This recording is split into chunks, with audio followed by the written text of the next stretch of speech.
Hi, welcome to Roger's Off-Grid Adventures. While the first fall was dedicated to putting a roof over my head, the second fall was dedicated to putting a roof over my stuff. If you watched my last video, you saw me putting in a pad for a new shed. This is that pad. This shed was just 4 posts in the ground. Well, 3 posts in the ground and 1 post anchored to a rock that I couldn't dig through. Here you can see the anchor drilled into that rock. Both Lance and Jeff came up the weekend the shed went up. In a matter of a day, maybe a day and a half, we had all 4 posts up, rafters, purlins, and sheeting on the roof. All the structural lumber for this shed was produced on the sawmill. The cladding, however, was stuff that I had scavenged from other projects. The siding on the back of this shed, which you can't see, was rescued from Jeff's dad's property in Pillager, Minnesota.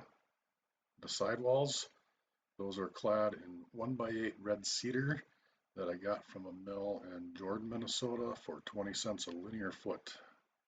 That cedar, by the way, I got for the interior of the cabin, and these are the not so nice pieces that were left over.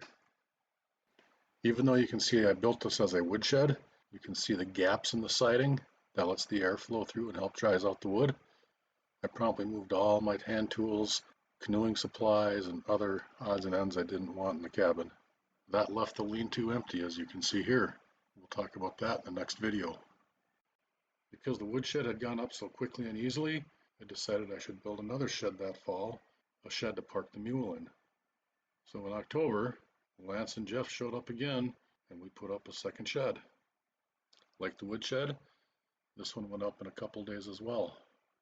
Unlike the woodshed, because I was in a hurry, winter was coming. I bought much of the lumber to build this shed. The beams, purlins, and some of the bracing came off the mill, but everything else came from the lumber yard. For extra storage space, I built a little lean-to out of poles I cut from the woods, and I covered all of the walls with tarps. I didn't have time to put siding on this one that fall.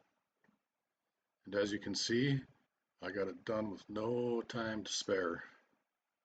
The tarps didn't go up in the snow, but it wasn't more than a couple days after the tarps went up that the snow came. So that's the story of the two sheds, the mule shed and the woodshed, both erected in the second fall. In the next video, we'll talk about a few other things in the fall, and then we'll get into winter. Thanks for watching. Over and out.